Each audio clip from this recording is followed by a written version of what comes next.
Hello student, welcome to my channel Satyug math. Dear student, आज मैं फिर आप लोगों के साथ एक नए सवाल लेकर उपस्थित हूँ। तो चला जाए, देखा जाए क्वेश्चन क्या है। क्वेश्चन है कोऑर्डिनेट ज्योमेट्री से है, निर्देशांक ज्यामिति से है। क्वेश्चन है कि यदि 1 2 4y x 6 तथा 3 5 किसी समांतर चतुर्भुज ABCD के शीर्ष बिंदुओं के निर्देशांक हों तो x और y के मान क्या होंगे। तो मान लीजिए कि हमने एक समांतर चतुर्भुज बना दिया। एक समांतर चतुर्भुज मैंने बना दिया जिसका नाम हमने A B C और D दे दिया। ठीक है, 1 2 जो है इस बिंदु का निर्देशांक हो गया, 4y जो है इस बिंदु का निर्देशांक हो गया, x 6 है जो इस बिंदु का निर्देशांक हो गया, और D जो है D बिंदु का 3,5 निर्देशांक हो गया। कहता है कि x और y का मान निकालना है। तो देखिए, x y का मान निकालने के लिए आप दूरी सूत्र का प्रयोग कीजिएगा तो आप लोगों के लिए प्रॉब्लम हो जाएगी। इसलिए आसान तरीका क्या है कि एक AC विकर्ण खींच दीजिए और एक आप BD विकर्ण खींच दीजिए। AC विकर्ण और एक आप खींच दीजिए BD विकर्ण जो कि O बिंदु पर प्रतिच्छेद किया। तो अब आपको यह जानना है कि समांतर चतुर्भुज के जो विकर्ण होते हैं वो बिंदु पर क्या करते हैं, परस्पर समद्विभाजित करते हैं। ठीक है, इस प्रमेय का हम जो है नियम लागू करेंगे तो आसान होगा मेरे लिए। क्या कि समांतर चतुर्भुज के विकर्ण, जो ये समांतर चतुर्भुज है, इसके विकर्ण जहां भी प्रतिच्छेद करते हैं वहां वो 2 बराबर भागों में बढ़ जाते हैं। यानी जितना OA है उतना ही OC होगा और जितना OD होगा उतना ही OB होगा। यानी स्पष्ट है कि AC का ये मध्य बिंदु हुआ और ये BD का भी क्या हुआ, मध्य बिंदु हुआ। ठीक है, तो चलिए मध्य बिंदु सूत्र पढ़े होंगे कि मध्य बिंदु सूत्र क्या कहता है। किसी बिंदु का निर्देशांक निकालने के लिए x1 और प्लस x2 को जोड़िए और 2 से भाग दीजिए, और y1 और y2 को जोड़िए और 2 से भाग दीजिए। तो हम लिखेंगे AC के दिशा में, यानी AC के दिशा में, यानी AC के डायरेक्शन में, AC के दिशा में O बिंदु का निर्देशांक, O बिंदु का निर्देशांक हम निकाल रहे हैं। O बिंदु का निर्देशांक, तो हम यहाँ कौन फॉर्मूला लगा रहे हैं, मध्य बिंदु सूत्र। तो देखिए AC के दिशा में हम O बिंदु का निर्देशांक निकाल रहे हैं। तो x वाला जोड़िए, 2 से भाग दीजिए, ये y वाला जोड़िए और 2 से भाग दीजिए। कहने का मतलब 1 + x बटा में 2, 2 + 6 बटा में 2। यहां आपको मध्य बिंदु सूत्र लागू हुआ है, मध्य बिंदु सूत्र से।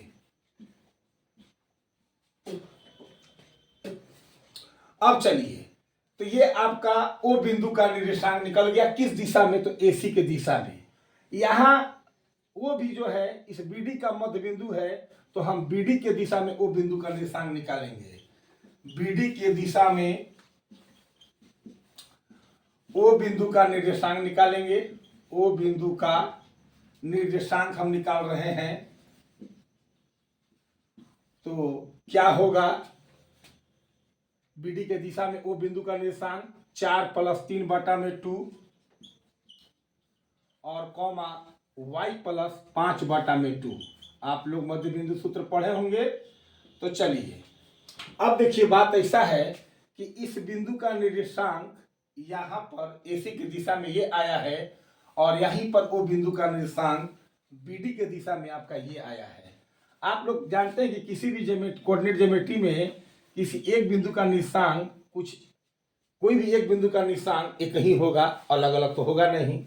ठीक है, मान लीजिए कि यहाँ 4 है और यहाँ 5 है, तो हमने मान लीजिए कि 4 के सामने और 5 के सामने यहाँ बिंदु देंगे तो 4 क्या होगा, 5 ही होगा। तो अब क्या इस बिंदु का निर्देशांक बदल जाएगा? जी नहीं। तो एक बिंदु का निर्देशांक एक ही होता है, यानी कि O बिंदु का निर्देशांक ये भी है और ये भी O बिंदु का निर्देशांक है। स्पष्ट है कि ये दोनों आपका एक ही है, क्योंकि एक बिंदु की बात हो रही है। अलग अलग बिंदुओं की बात होती तो अलग अलग निर्देशांक हो जाते, लेकिन एक बिंदु की बात है तो एक ही निर्देशांक होंगे। ठीक है, तो स्पष्ट है कि क्या स्पष्ट है? ये दोनों बराबर हैं, यानी ये वाला जो है इसके बराबर है, ये वाला इसके बराबर है, यानी ये x और ये x सेम है और ये y और ये y आपका सेम है। तो स्पष्ट है कि 1 प्लस x बटा में 2 बराबर 4 प्लस 3 बटा में 2। तो क्या हो जाएगा? दो नीचे से काट दीजिए। 1 प्लस x बराबर 4 3 क्या हो जाएगा? 7। x निकालिएगा 7 प्लस 1 इधर गया तो माइनस, यानी x का मान क्या हो गया? 6। फिर आ जाइए, अब y वाला बात कर लेते हैं। 2 प्लस 6 बटा में 2 बराबर y प्लस 5 बटा में 2। फिर 2 कैंसिल हो गया, 6 2 क्या हो गया? 8, y प्लस क्या हो गया? 5। 8 प्लस 5 को इधर बुला दीजिए, माइनस में आ गया, y हो गया, यानी कि 8 में से 5 गया 3, यानी y का मान क्या हो गया? 3 हो गया। y का मान आपका क्या हो गया? ये 3 हो गया। और x का मान आपका क्या हो गया? 6 हो गया। ठीक है, तो आप इस तरह से इस क्वेश्चन को समझेंगे। इस टाइप के क्वेश्चंस भी आ सकते हैं। अब अगला क्वेश्चन है कि निर्देशांक ज्यामिति से साबित करें कि आयत के विकर्ण समद्विभाजित करते हैं और समान लंबाई के होते हैं। देखिए इंपॉर्टेंट क्वेश्चन है, ये भी बोर्ड परीक्षा में ये आ चुका है क्वेश्चन। कहता है कि आयत के विकर्ण समद्विभाजित होते हैं। हम लोग ज्योमेट्री से भी पढ़े हैं कि आयत के विकर्ण समद्विभाजित करते हैं और समान लंबाई के होते हैं, लेकिन हमें किससे प्रूफ करना है? निर्देशांक ज्यामिति से प्रूफ करना है। ठीक है, तो चलिए कैसे प्रूफ किया जाएगा।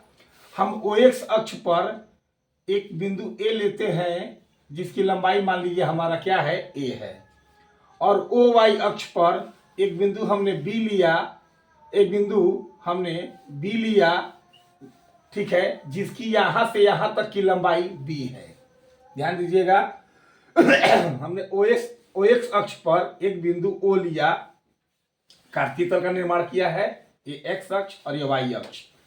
हमने OX पर एक बिंदु A लिया जिसकी यहां से मूल बिंदु से दूरी क्या है? a इकाई, और y अक्ष पर एक बिंदु B लिया जो मूल बिंदु से इसकी लंबाई b इकाई। ठीक है, तो आप जान रहे हैं कि अगर यहां से हमने एक बिंदु यहां इस बिंदु के सामने और इस बिंदु के सामने हम लिए, तो यहां से यहां तक हमारा a यूनिट है और यहां से यहां तक मेरा b यूनिट है।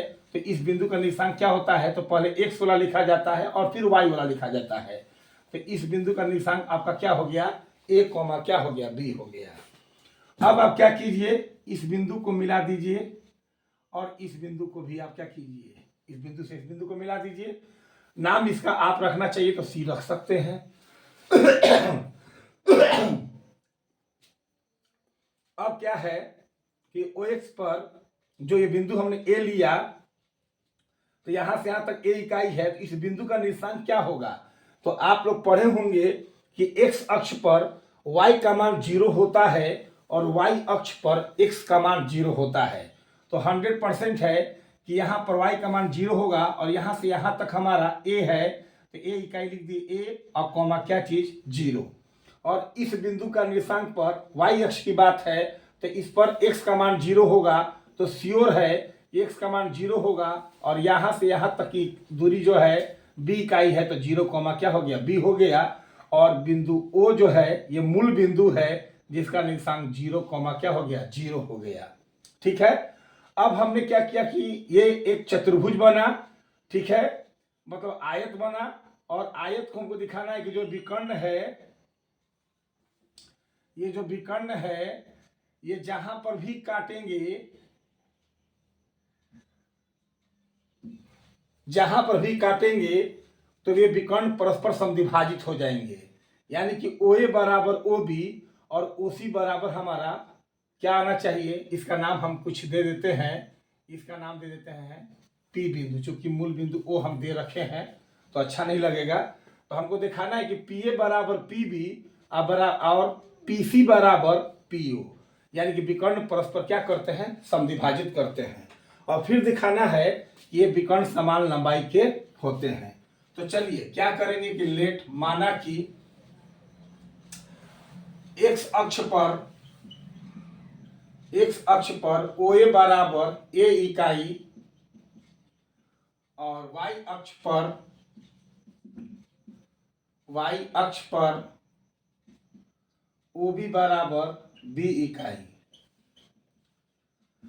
तो इसलिए आपका A बिंदु का निर्देशांक हो गया, A बिंदु का निर्देशांक आपका क्या हो गया, तो A,0 हो गया और B बिंदु का निर्देशांक आपका 0,B हो गया। और ये जो बिंदु आपका बन रहा है, क्योंकि यहाँ तक A है तो A ले लेंगे और यहाँ तक हमारा B है तो कॉमा क्या ले लिए B। पहले x का मान होता है निर्देशांक में, तब y का मान होता है। और C बिंदु का निर्देशांक आपका क्या हो गया, A कॉमा आपका B हो गया। और मूल बिंदु तो जानते ही हैं, इसका निर्देशांक 0,0 होता है। एक नंबर में भी पूछे जाते हैं कि मूल बिंदु का निर्देशांक क्या होता है, तो 0,0। तो अब देखिए हम क्या करते हैं कि हम मध्य बिंदु सूत्र का फॉर्मूला हम लगाकर चेक करते हैं। मध्य बिंदु का फॉर्मूला कि PB बराबर P बिंदु का निर्देशांक निकालते हैं। अगर मेरा P बिंदु का निर्देशांक AB की डायरेक्शन में और C बिंदु का निर्देशांक P बिंदु का निर्देशांक OC के डायरेक्शन में अगर सेम आ जाए तो हम कह सकते हैं कि वहां मध्य बिंदु ही है। तो स्पष्ट हो जाएगा कि ये जो विकर्ण है परस्पर क्या करेंगे, तो समद्विभाजित करेंगे। तो देखिए अब हम क्या करते हैं, हमने अब ये नहीं बोला है कि P बिंदु जो है उसका मध्य बिंदु ही होगा, क्योंकि हमें प्रूफ करना है।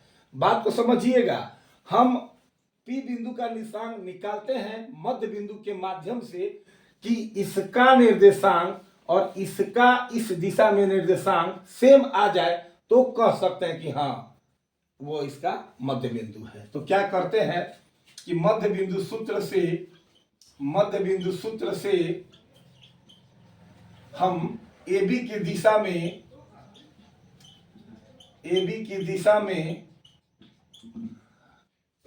P बिंदु का निर्देशांक निकालते हैं। P बिंदु का निर्देशांक निकाल रहे हैं। तो P बिंदु का निर्देशांक अभी बताया, मध्य बिंदु सूत्र क्या होता है कि x 116 जोड़ के 2 से भाग दीजिए, y वाला जोड़कर 2 से भाग दीजिए। तो 0 प्लस A बटा में 2 कॉमा B प्लस 0 बटा में 2। तो आपका क्या मिल गया, A बटा में 2 कॉमा B बटा में 2 मिल गया। अब वही काम हम OC की दिशा में करेंगे। OC की दिशा में PA बिंदु का निर्देशांक, P बिंदु का ही निर्देशांक हम निकालते हैं। तो क्या हो जाएगा, OC की दिशा में इस P बिंदु का निर्देशांक निकाल रहे हैं तो क्या हो जाएगा, A प्लस 0 बटा में 2, x वाला जोड़िए, जैसे जोड़िए कोई दिक्कत नहीं है। अब B प्लस 0 बटा में 2। अब देखिए A और 0 जोड़ेंगे तो A हो गया अब बटा 2, अब B और 0 जोड़ेंगे तो क्या हो गया, B बटा में 2। अब आप बताइए कि AB की दिशा में P बिंदु का निर्देशांक हम मध्य बिंदु सूत्र लगाए तो हमारा आया इतना, A/2 B/2। और OC की दिशा में भी P बिंदु का निर्देशांक हमने निकाला तो वही चीज आया। तो स्पष्ट है कि यह इसका मध्य बिंदु ही होगा, क्योंकि हमने मध्य बिंदु सूत्र का ही प्रयोग किया है। उस समय हमने मध्य बिंदु नहीं माना था, लेकिन ये बिंदु सेम आने से, ये बिंदु का निर्देशांक सेम आने से स्पष्ट हो गया कि P जो है, अतः P जो है AB तथा OC का मध्य बिंदु है। तो क्लियर है कि जो विकर्ण है, आयत के विकर्ण परस्पर समद्विभाजित करते हैं,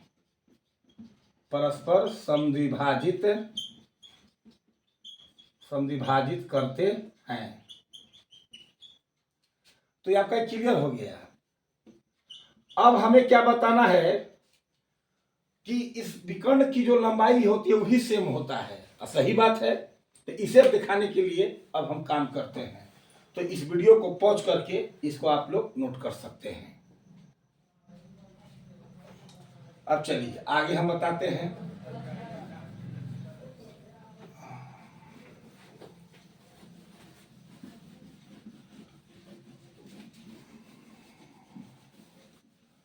अब आगे क्या है कि विकर्ण समान लंबाई के होते हैं तो आप दूरी सूत्र का प्रयोग कीजिए। दूरी सूत्र से क्या निकालिएगा, ए बी। तो दूरी सूत्र जानते हैं कि अंडर रूट x वाला x में से घटाइए उसका स्क्वायर कीजिए, y वाला में से y घटाइए उसका स्क्वायर कीजिए, यानी x2 माइनस x1 का square plus y2 minus y1 का स्क्वायर। a में से 0 घटाइए, a माइनस 0 का स्क्वायर, जिधर से घटाइए कोई दिक्कत नहीं है, बस x वाला ही घटना चाहिए, और 0 में से b घटाइए प्लस करके 0 माइनस b का स्क्वायर।